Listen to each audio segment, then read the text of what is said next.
எப்போ வேணாலும் கல்யாணத்தை வச்சுக்கலாம்னு சொல்லிட்டாரு. நீங்களே ஒரு நல்ல நாளா பார்த்து நாள் குறிச்சிருங்களேன். மேற்கொண்டு ஆக வேண்டிய வேலையெல்லாம் உடனே ஆரம்பிச்சிடலாம். வளர்த்திருக்கேள் நன்னா வளர்த்திருக்கேள். உங்க பையனை பொம்பளை புள்ளையா வளர்த்திருக்கேன். போரும் இந்த ஆத்துல ஒரு பொம்பளை புள்ள போரும். என் பையனாவது ஆம்பளை சிங்கமா வளர. ஒன்னு சொல்லட்டுமா, இந்த ஆத்துல வேலைக்காரனுக்கு கிடைக்கிற மரியாதை கூட உங்களுக்கு கிடைக்கிறது இல்ல. அதான் உண்மை. பத்து ஏற்கனவே நான் டென்ஷனா வந்திருக்கேன். மேலும் மேலே என்ன டென்ஷன் ஆகிட்டு இருக்காது, அப்புறம் அரைஞ்சிடுவேன்.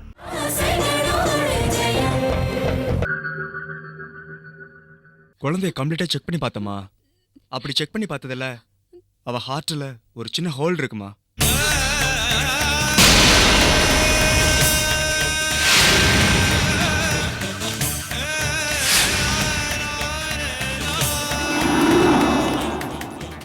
அதனாலதான் குழந்தை திடீர்னு இப்படி மயக்கம் போட்டு விழுந்திருக்கா.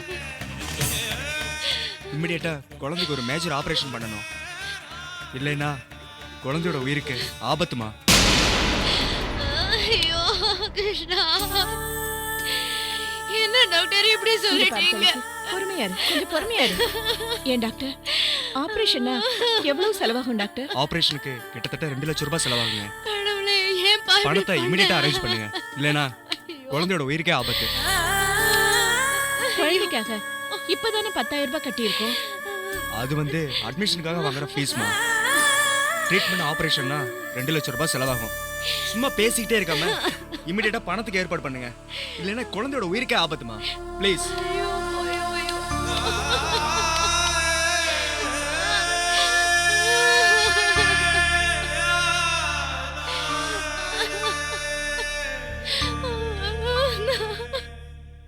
துளசி, கிருஷ்ணா, துளசி, அழாத துளசி, அழாத துளசி. கடவுளே, துளசி, ஏன்பா இப்படி தண்டிக்கிற? பாத்தியாக்கா, இப்பதான் நான் உன்கிட்ட சொன்னேன்ல, நான் இந்த உலகத்துல யார் மேலெல்லாம் பாசம் வச்சிருக்கிறேனோ அவங்களை கடவுள் சீக்கிரமா அழிச்சுக்குவாருன்னு. கிருஷ்ணா மேல நான் எவ்வளவு பாசம் வச்சிருக்கிறேன்க்கா. இப்ப அவ எனக்கு வேணும்னா 2 லட்சம் வேணுங்கிறாங்களேக்கா. டாக்டர் அவ உயிருக்கு வேலை கேக்குறாங்களேக்கா. வேலை எப்படிக்கா? எப்படி? யார்கிட்ட போய் நான் 2 லட்சம் கேட்பேன்? யார் எனக்கு தருவாங்க? நான் எப்படிக்கா போராட்டுவேன்? நான் எப்படிக்கா போராட்டுவேன்? என் கிருஷ்ணாவை எப்படிக்கா உயிரோட காப்பாத்துவேன்? எப்படிக்கா காப்பாத்துவேன்? எப்படி காப்பாத்துவேன்? டேய் சுரேஷ், இப்ப சொல்றேன் கேட்டுக்கோ. நான் உன் மண்ணிய காதலிச்சது உண்மைதான். அவ இல்லன்னா நீக்கு வாழ்க்கையே இல்லைன்னு நினைச்சதும் உண்மைதான். ஒருவேளை நம்ம அப்பா அம்மாவோ இல்ல அவங்க வீட்லயோ இந்த காதலுக்கு சம்மதம் சொல்லாம என் காதல் தோத்து போயிருந்தா, சத்தியமா சொல்றேன்டா, உன்ன மாதிரி அவளையே நினைச்சுண்டு என் லைஃபை பாழாக்கி இருக்க மாட்டேன். இன்னொருத்தைய கல்யாணம் பண்ணிட்டு வாழ்ந்திருப்பேன்டா. ஒரு குழந்தைக்கு தகப்பனாவும் ஆயிருப்பேன். எப்படின்னு உன்னால இப்படிலாம் பேச முடியாது? எல்லாத்தையும் பிராக்டிக்கலா திங்க் பண்றதால தான் இப்படி எல்லாம் பேச முடியாது. சுரேஷ், உன்னை என் தம்பியா மட்டும் இல்லடா, என் பெஸ்ட் ஃப்ரெண்டாவும் நினைக்கிறேன். வெக்கத்தை விட்டு ஒரு விஷயத்த சொல்லடா. என்னன்னு சொல்ல போற? லவ்ங்கிறது வெறும் மாயடா. கல்யாணத்துக்கு முன்னாடி அது ஒரு பூஞ்சோல, கல்யாணத்துக்கு அப்புறம் அது ஒரு மாய வர. என்னென்ன உளர்ற? உளரலடா, உண்மை. நிறைய பேரு சொல்ல முடியாம மனசுக்குள்ள வச்சிருக்கிற உண்மைய நான் இப்ப உங்ககிட்ட சொல்றேன். நான் காதலிக்கும் போது பார்த்து பழகின சௌந்தர்யா இப்ப இல்ல. இவளுக்கும் அவளுக்கும் எவ்வளவோ வித்தியாசம் இருக்கு. அப்போ அவ நேக்காக வாழ்ந்தா, இப்போ அவளுக்காக நான் வாழணும்னு நினைக்கிறேன். காதலிச்சவ கிடைச்சிட்டான்னு நான் பூரிச்சு போயிருக்கேன். ஆனா அவ காதலிச்சவனே நமக்கு கணவனா வந்துட்டான்னு அகம்பாவத்துல இருக்கா. அவ காதலுக்காக நான் அவ பின்னாடி சுத்தினதெல்லாம் இப்போ அவளுக்கு ரொம்ப சீப்பா போயிடுச்சுடா. அதனாலதான் நம்ம ஆத்துல இருக்கிற யாரையும் மதிக்க மாட்டேங்கிற. சுரேஷ், காதல நான் ஜெயிச்சிட்டேன், ஆனா லைஃப்ல தோத்துட்டேன். அண்ணே உன் மனசுல இவ்வளவு வேதனையா? என் வேதனையை வெளிப்படுத்த நீக்கு ருத்ர தாண்டவம் ஆட தெரியாதுடா. அதனாலதான் மனசுக்குள்ளேயே ஒரு போராட்டம் நடத்திக்கிட்டு இருக்கேன்டா. அண்ணா இதையெல்லாம் நீ என்னை சமாதானப்படுத்த சொல்லலையே. என்ன நானே சமாதானப்படுத்திக்க சொல்லிட்டு இருக்கேன்டா. காதல்ல ஜெயிச்சு கல்யாணத்துக்கு பின்னாடி ஜெயிக்கிறது தான் உண்மையான வாழ்க்கைன்னு உன்ன மாதிரி பல இளைஞர்கள் நினைச்சுட்டு இருக்கான். அது லட்சத்துல ஒருத்தனுக்கு தான் சரியா இருக்கும். ஆனா என்ன போல பல பேரு இப்படி அவதிப்பட்டுட்டு தாண்டா இருக்கான். இல்லண்ணா, அண்ணி பணக்காரத்து பொண்ணு, அதனால அவங்களுக்கு இங்க சில வசதிகள் கிடைக்கல, பிரச்சனை பண்றாங்க. கரெக்டா சொன்னடா. காதலிக்கும் போது நான் மிடில் கிளாஸ்னு அவளுக்கு தெரியல. காதல் கண்ணை மறைச்சிருச்சு. ஆனா கல்யாணத்துக்கு அப்புறம் இப்ப தெரியுது. எல்லாத்துக்கும் காரணம் பணம், வசதி, பகட்டான வாழ்க்கை தாண்டா. இதைத்தான் பெரும்பாலும் எல்லா பொண்ணுங்களும் விரும்புவாங்க. இதுக்காக அவங்க மேல குத்தம் சொல்ல முடியாது. ஏன்னா அவங்க எதிர்காலத்துக்கு ஒரு கேரண்டி தேவைப்படுது. அதனால அப்படி நடந்துக்கிறாங்க. நீ சொல்ற மாதிரி பணத்துக்கு ஆசைப்படுறவ இல்ல கௌசல்யா. காதலிச்சவனை அடையணும் தான் எங்க கல்யாணத்தை நிறுத்தினா. அவளை பொறுத்த வரைக்கும் அவ செஞ்சது சரிதான். அவன் நினைச்சிருந்தா காதலிச்சவனுக்கு துரோகம் பண்ணிட்டு என்ன கல்யாணம் பண்ணிட்டு இருக்கலாம். ஆனா அவ அப்படி செய்யல. நீ அவன் மேல வச்சிருக்கிற மதிப்பை பார்த்து நான் ரொம்ப பெருமைப்படுறேன்டா. ஆனா நல்லா யோசனை பண்ணு. நமக்குள்ள இருக்கிறது ரத்த பாசம்டா. ஒரு தாய் வயித்துல வளர்ந்த பந்தம். இதை யாராலையும் பிரிக்க முடியாது. நீ கொணுனா நீ துடிச்சு போவ, நோ கொணுனா நான் வேதனைப்படுவேன். இதுதான் உண்மையான பாசம். அன்னைக்கே உங்ககிட்ட நான் சொன்னேன், காதல ஏற்படுற இழப்பு, வெறுப்பு எல்லாம் உன்னை எங்க கொண்டு போய் விடும்னு சொல்ல முடியாதுன்னு சொன்னேனே. டேய், தயவு செஞ்சு எந்த விதமான விபரீத எண்ணமும் நோக்கு வரக்கூடாதுடா. அண்ணா நீ நினைக்கிற மாதிரிலாம் எனக்கு எதுவும் நடக்காதுண்ணா, என்ன நம்பு. டேய் சுரேஷா, என் பொண்ணு பிரியா மேல நோக்கு பாசம் இருக்குல்ல? அண்ணா அவன் மேல நான் உயிரே வச்சிருக்கேண்ணா. அப்ப அவன் மேல சத்தியம் பண்ண. என்ன சத்தியம்? நீ இந்த வீட்டை விட்டு ஓடி போக மாட்ட, தற்கொலை பண்ணிக்க மாட்டேன்னு சத்தியம் பண்ண. அண்ணா அப்படிப்பட்ட எண்ணெல்லாம் நேக்கு இல்லண்ணா. இப்ப எல்லாம் இருக்கலாம். அவளையே நினைச்சுக்கிட்டு இருக்கிற உன் மனசுக்கு அப்படி ஒரு எண்ணம் திடீர்னு வரலாம். என் திருப்திக்காக சத்தியம் பண்ண. சத்தியம் அண்ணா, குழந்தை மேல மட்டும் இல்ல, நீ என் மேல வச்சிருக்கிற பாசத்து மேலேயும் சத்தியம் பண்ற. நீ நினைக்கிற மாதிரி எந்த விபரீதமான முடிவுக்கும் நான் கண்டிப்பா போக மாட்டேன்னா. இது சத்தியம்ண்ணா. சுரேஷ், அப்பாடி. பத்து பத்து, இன்னைக்கு ரொம்ப டயர்டாக இருக்குடி. தலையை வேற வலிக்கிற மாதிரி இருக்கு. ஸ்ட்ராங்காக ஒரு கப் காஃபி கூட. ஆஃபீஸில் ஏகப்பட். பத்து, என்ன வாங்க நிற்கிற? பத்து பத்து, இன்னைக்கு தலையை வலிக்கிறது, ஒரு கிளாஸ் காஃபி தான் கேட்டுருக்கேன். இங்கே என்ன பண்ணிட்டு இருக்க நீ? உங்களுக்கு தலை தான் வலிக்கிறது. நேக்கு தலைய வெடிச்சிடும் போல இருக்கு. புதிர் போட்டு பேசாத. என்ன விஷயம் நேரடியா சொல்லு. சரி, நேரடியாவே சொல்றேன். இன்னைக்கு கோயில் கும்பாபிஷேகத்துக்காக அப்படியா? கோயில் கமிட்டி மெம்பர் ஒருத்தர் வந்திருந்தார் உங்க அம்மாவை இன்வைட் பண்றதுக்காக. அப்படியா? ஆனா உங்க அம்மா நான் ரொம்ப பிஸியா இருக்கேன், என்னால வர முடியாதுன்னு சொல்லிட்டா. சரி, அது மட்டும் சொல்லி இருந்தா ஓகே. அட்லீஸ்ட் என் பையனும் பத்மாவும் கோயில் கும்பாபிஷேகத்துக்கு வருவா, அவளுக்கு முதல் மரியாதை கொடுங்கோ அப்படின்னு சொல்லிருக்கலாம்ல. ஆமா. அது சொல்லாம என் தம்பி அனுப்பி வைக்கிறேன், முதல் மரியாதையை அவனுக்கு கொடுங்கோ அப்படின்னு சொல்லி அவளை அனுப்பி வச்சுட்டா. ஏண்டி, இதுல என்னடி நீ தப்பு கண்டுபிடிச்சிட்ட? நீங்க ஒரு இழிச்ச வாயின்னு கொண்டு புடிச்சிட்டேன். நீங்க இப்படி இருக்கிறதுனால தான் உங்க அம்மா உங்க தலையில மிளகாவ அரைக்கிறா. உங்களை கல்யாணம் பண்ணிட்டு அந்த ஒரே காரணத்துக்காக என்னைய ஆமா சாமின்னு போட சொல்றான். ஆனா நான் உங்க அம்மா முன்னாடி பூம்பு மாடு மாதிரி தலைய ஆட்டிண்டு இருக்க மாட்டேன். இது பாரு பத்து, மாமா யாரு? என்ன சின்ன வயசுல இருந்து தூக்கி வளர்த்தவர். நான் எங்க அம்மாவுக்கு எவ்வளவு மரியாதை கொடுக்கறனோ அதே மரியாதை எங்க மாமாவுக்கும் கொடுக்கறேன். நீ அப்படிதான் கொடுக்கணும். மாமாவுக்கு முத மரியாதை கொடுக்கணும்னு அம்மா சொன்னது நேக்கு எதுவும் தப்பா படல. நேக்கு பட்டது, நேக்கு தப்பா பட்டது. ஆமா, உனக்கு எல்லாம் தப்பா தான் படும். தப்பு தப்பா படும். இவ்ளோ கோவம் வர்றதா? முதல்ல அது கோவத்தை அடக்கி வைங்கோ, அப்பதான் உங்க மூளையில ஏதாவது ஏறும். ஓகே, இப்ப என் மனச எழுதாத பிளெயின் பேப்பர் ஆக்கிட்டேன். நோக்கு என்னென்ன விஷயம் வேணுமோ அதை பிளெயின் பேப்பர்ல எழுதிக்கோ போ. திரும்பி என்ன பாருங்கோ. கும்பாபிஷேகத்துக்கு தம்பதி சகிதமா போனாதான் நம்ம குடும்பம் தடைக்கும்னு பெரியவா சொல்லுவா. அது உங்க அம்மாவுக்கும் நன்னா தெரியும். ஆமா. ஆனா என்ன கோயிலுக்கு அழிச்சுட்டு போனா நேக்கு மரியாதை கிடைச்சிரும் இல்லையா? அவா கிரீடத்துக்கு ஆபத்து வந்துரும். அதுக்கு பயந்துட்டுதா என்ன போக வேண்டான்னு சொல்லிட்டா. நேக்கு கௌரவமும் அந்தஸ்தும் கிடைக்கப்படாதுங்கிற ஒரே காரணத்துக்காக உங்களுக்கு நியாயமா கிடைக்க வேண்டிய கௌரவமும் அந்தஸ்தும் உங்களுக்கு கிடைக்காம போயிடுது. அம்மா எந்த முடிவு எடுத்தாலும் அது இந்த ஆத்தோட நன்மைக்காக தான். சும்மா இதை குத்தி கிளறி நோண்டி கிழங்க தின்றுருக்காத. நீயும் டென்ஷன் ஆகி என்ன டென்ஷன் ஆகாத போ. கொஞ்ச நேரமாவது மனுஷனை நிம்மதியா இருக்க விடு. நீங்க உங்க அம்மாவை புரிஞ்சுட்டது அவ்வளவுதான். உங்க அம்மாவோட இன்னொரு ரூபத்தை நீங்க பார்த்ததே இல்ல. அது பயத்தோடையா இல்ல பாசத்தோடையா அதுதான் என்னால புரிஞ்சுக்க முடியல.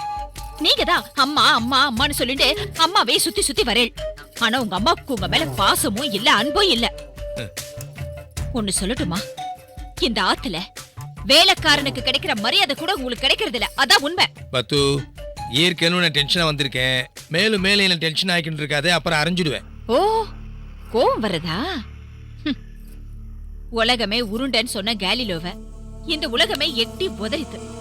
அதுக்காக நான் உண்மையே சொல்லாம இருக்க முடியாது. உண்மை இதுதான்.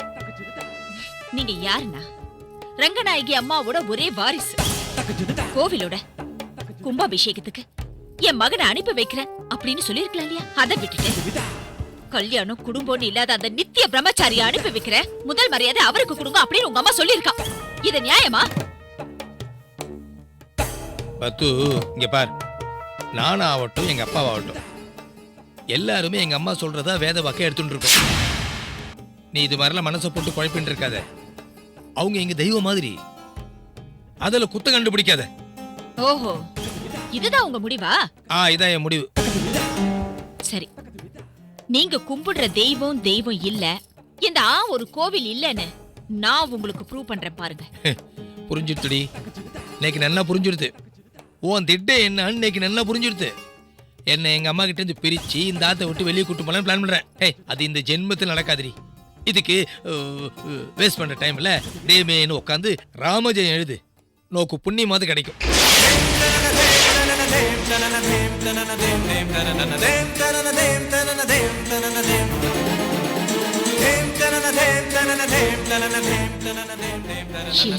மனுஷன்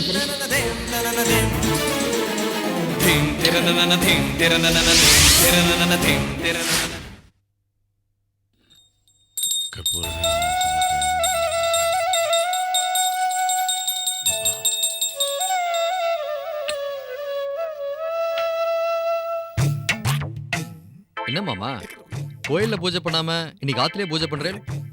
சீதா, பிரசாதம் கொடுமா. இங்க பாருங்க அத்திம்பேர், குடும்பமும் கோயில் மாதிரி தான். சித்த வாயை மூடிட்டு சாமி கும்பிடுறா. சாமி கும்பிடும்போது வேணா வாயை மூடிட்டு இருக்கேன். ஆனா பிரசாதம் சாப்பிடும் போது என்னால வாயை மூடிட்டு இருக்க முடியாது. சாமி கும்பிடுறச்சு என்ன தொணன்னு பேச்சு?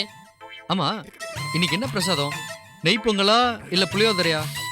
எதுவா இருந்தாலும் நேக்கு தான் முதல்ல தரணும். பொங்கலும் இல்ல புளியோதரையும் இல்ல, துளசி தீர்த்தம் தான். துளசி தீர்த்தமா? நேக்கா? பெருமாளை வேண்டிட்டு நல்ல புத்தி தாப்பான்னு சொல்லி இந்த தீர்த்தத்தை வாங்கி சாப்பிடுங்க. அப்பவாவது நல்ல புத்தி வர்றதான்னு பாப்போம். யாருக்கு நல்ல புத்தி? நேக்கா? பின்ன என்ன நேக்கா? இத பாரு, இத சாப்பிட்ட உடனே நேக்கு பசிக்கும். அடுத்து சாப்பிட என்ன இருக்கு? எங்களுக்கெல்லாம் அப்பா கோயில்ல இருந்து பிரசாதத்தை கொண்டு வந்துட்டார். உங்களுக்கு வேணும்னா மடப்பள்ளியில போய் வாங்கிக்கோங்க. நான் மடப்பள்ளிக்கா? சான்ஸே இல்ல. அது கூட மாமா சும்மா தர மாட்டார். அவருக்கு கொஞ்சம் கூட மட ஒத்தாசியா இருந்தாதான் பொங்கல். இல்லனா வெறும் கல்லுதான். இது அநியாயம். என் மாமனார்ட்டே நான் கேட்டுக்கிறேன். மை டியர் மாம்ஸ், மாம், வெங்கடேஸ்வர பெருமாளே, மாம்ஸ். அடடே, வாங்க வாங்க வாங்க. எப்படி இருக்கீங்க தம்பி? எப்படிமா இருக்கேன் தம்பி? அப்பாவுக்கு இப்ப எப்படி இருக்கு? கௌசல்யாவோட கவனிப்புல அப்பா ரொம்ப நல்லா இருக்காரு. எடை கூட 2 கிலோ கூட்டிட்டாருன்னா பாருங்களேன். நீங்களும் சதை போட்ட மாதிரி தான் தெரியுறேள். அக்கா நன்னா சமைச்சு உங்களை அசத்தி இருக்கா. உங்க முகத்தை பார்த்தாலே தெரியறது. நேக்கு தான் வைஷு காலாங்காலமா சமைச்சு போடுறா. வருஷத்துக்கு 2 கிலோ குறைஞ்சிட்டு தானே வரேன். சித்த வாய முன்னாடி சும்மா இருக்கேடா. எங்க கூடவே கௌசி இருக்கணும்னு ஆசைப்பட்டோம். ஆனா என்ன பண்ண முடியும், ஊர் உலகத்துல சம்பிரதாயம் எல்லாம் இருக்குல்ல. அதான் அப்பா அவளை கொண்டு போய் அவங்க வீட்டில் விட்டுரு, தினசரி என்னை வந்து பார்த்துட்டு போகட்டும், கல்யாணம் முடிஞ்சதுக்கு அப்புறமா நிரந்தரமா நம்ம வீட்டில் இருக்கட்டும்னு சொன்னாரு. அதான் கௌசி இங்க கூட்டு வந்தேன். உங்க தோப்பனார் சொல்றதுதான் சரி தம்பி. கல்யாணத்துக்கு அப்புறம் புக்காத்துக்கு போறதுதான் எப்பவுமே பொம்பளைகளுக்கு அழகு. அப்பா கொண்டு போய் விட சொல்லிட்டாரு தவிர அவருக்கு கௌசல்யாவை பிரிய மனசே இல்லை. வேற வழியே இல்லாம தான் அனுப்பி வச்சிருக்காரு. உங்க குடும்பத்துல சம்பந்தத்தை பண்ண நாங்க கொடுத்து வச்சிருக்கணும். நேக்கு தெரிஞ்சு உங்க ஆத்து சம்பந்தம் கிடைக்கிற அளவுக்கு இந்த ஜென்மத்துல நான் பெருசா ஒண்ணும் பண்ணல. பூர்வ ஜென்மத்து புண்ணிய பலன் தான் உங்க ஆத்துல என் பொண்ணு கௌசல்யா மருமகளா வாழ போறா. அங்கிள், டாக்டர் கோபால் அங்கிள் கூட அப்பாவை டெஸ்ட் பண்ணிட்டு உடம்பு நல்லா நார்மல் ஆயிடுச்சுன்னு சொல்லிட்டாரு. எப்போ வேணாலும் கல்யாணத்தை வச்சுக்கலாம்னு சொல்லிட்டாரு. நீங்களே ஒரு நல்ல நாளா பார்த்து நாள் குறிச்சிருங்களேன். மேற்கொண்டு ஆக வேண்டிய வேலையெல்லாம் உடனே ஆரம்பிச்சிடலாம். ஓ, பேஷா பண்ணிடுறேன். இதை விட நேக்கு முக்கியமான வேலை வேற என்ன இருக்க போறது? இந்த வார கடைசியில கூட ஒரு அற்புதமான நாள் இருக்கு. அந்த நாள்லயே முகூர்த்தத்தை வச்சுக்கலாமா? நாளைக்கு நல்ல நாள் இருந்தா கூட சொல்லுங்க, எப்போ கல்யாணம் பண்றதுக்கு நாங்க தயார். முகூர்த்த நாள் குறிச்சு கொடுக்க வேண்டியதான் உங்க பொறுப்பு, மற்றதெல்லாம் நாங்க பாத்துக்கிறோம். அப்ப சரி, நான் கிளம்புறேன். ஆபீஸ் டைம் ஆச்சு, அப்புறம் பார்க்கலாம். வரேங்க. வரேன் கௌசி. அம்மா கௌசி, அவாத்து மனுஷாலாம் உங்ககிட்ட எப்படிமா நடந்துண்டா? மாப்பிள்ளை எப்படிமா நடந்துட்டாரு?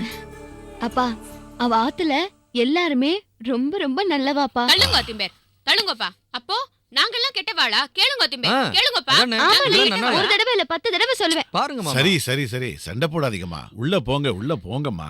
கௌசி, நான் சும்மா சொன்னேன் போங்க, வாக்கா. போங்க. சண்டை போடாம போங்க. பாலை குடிச்சிட்டு வாயை துடைக்கவே இல்லை. நரசிம்மா, பாத்தியா என் பேரனை? இப்பவே பாட்டி கிட்ட எவ்வளவு அட்டாச்சா இருக்கான்னு. இவன் வளர்ந்தான்னு வச்சுக்கேன், பாட்டி சொல்ல தட்டாத பேரனா இருப்பான். குழந்தையும் தெய்வமும் ஒண்ணுன்னு பெரியவா சொல்லுவா. உங்ககிட்ட தெய்வ கடாட்சம் நிறைய இருக்கு, அட்டாச்மெண்ட் இல்லாம போயிடுமா? எங்க நாயின்னா சும்மாவா? அம்பாளோட அவதாரம் இல்லையோ? சில வேளைகள்ல அம்பாள் காளி அவதாரம் எடுக்கிறது உண்டு.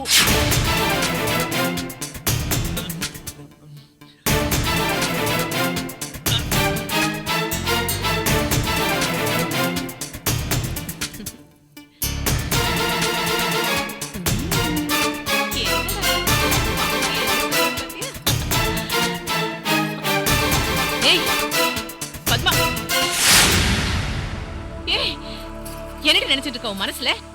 நான் என் பேரனை கொஞ்சம் நீ ஏடி தடுக்கிற? முதல்ல இவன் ஏன் குழந்தை, அதுக்கப்புறம் தான் எல்லாருக்கும் ஒட்டும் உறவும். என் குழந்தைய யார் வளர்க்கணும், எப்படி வளர்த்தா இவன் நன்னா வளருவான்னு தீர்மானிக்க வேண்டியவன் நான். பத்மா, பத்மா, உனக்கு வர வர வாய் ரொம்ப ஜாஸ்தி ஆயிட்டே இருக்குடி. ஏய், என் பையனை நான் தானடி கொஞ்சம் வளர்த்தேன். அவன் இப்ப நல்லபடியா வளரலையா என்ன?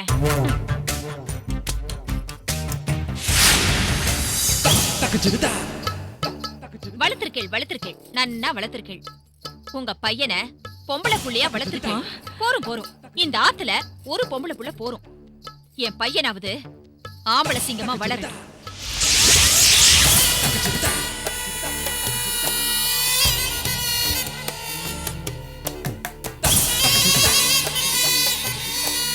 ஸ்ரீ, என்னடா ஆச்சு ஆம்பளை ஆளுக்கு இப்படி சிடு சிடுன்னு விழறா? அம்மா, நீங்க அந்த கோயில் முதல் மரியாதை பத்தி பேசுறது அவளுக்கு பிடிக்கல. முதல் மரியாதை எனக்கு அவளுக்கும் நீங்க கொடுக்க சொல்லலைங்கிறது அவளுக்கு வருத்தம். அதான் இப்படி பேசிட்டு போறா. டேய், யாருக்கு என்ன செய்யணும், எப்ப செய்யணும், எப்படி செய்யணுங்கிறது எனக்கு நன்னாவே தெரியும்டா. நேக்கு யாரும் யோசனை சொல்ல தேவையில்லை, புரியுறதா? இத பாரு, சொல்லிவே உன் ஆம்படையாட்ட என் பேச்சுக்கு வரப்படாதுன்னு அவளை ஒழுங்கு மரியாதை நடந்துக்க சொல்லு. இல்லனா என்ன செய்வேன்? என் வாழ்க்கைய பறிச்சு இந்த ஆத்துல இருந்து துரத்தி விட்டுவேளா? பத்மா, முதல்ல உன் பேச்ச குறை. அம்மா கிட்ட கொஞ்சம் மரியாதை பேச கத்துக்கோ. போரும், நீங்க வாயை மூடுங்க. உங்க மான மரியாதைக்காக நான் உங்க அம்மா கிட்ட போராடிட்டு இருக்கேன். மரியாதை கொடுக்க சொல்றேன். ஏய், இப்ப என் பையன் ஸ்ரீயோட மரியாதைக்கு என்னடி பங்கம் வந்துடுது? ஆ? இனிமே வர்றதுக்கு என்ன இருக்கு? இந்த ஆத்துல உங்களுக்கும் மாமாவுக்கும் அடுத்தது யாரு? இவர்தானே. கோவில்ல முதல் மரியாதை இவருக்கு கொடுக்க சொல்லிருக்கணும். அதை விட்டுட்டு வந்தவா முன்னாடி உங்க தம்பிக்கு முதல் மரியாதையை ஏன் கொடுக்க சொன்னேன்?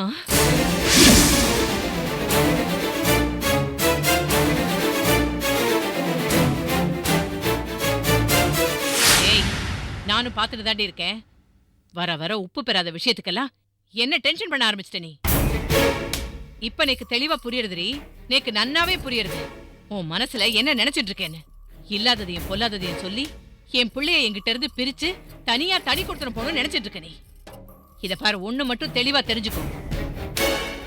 என் பிள்ளைய பிரிச்சு தனியா கூட்டின்னு போடும் நீ கனவு கண்டுட்டு இருந்தா அது வெறும் பகல் கனவாதான் இருக்க முடியும். ஒரு காலம் அந்த கனவு பலிக்காது. ஆமா, நான் தெரியாம தான் கேக்குறேன். கோவில்ல முதல் மரியாதை வேணும் வேணுங்கிறியே, முதல் மரியாதைய உனக்கு கொடுக்கற அளவுக்கு உன் அப்பா நீ கல்யாணம் முடிச்சு வரும்போது லட்சக்கணக்குல சீர் கொடுத்து அனுப்புனாரா என்ன? இத பார்வத்து,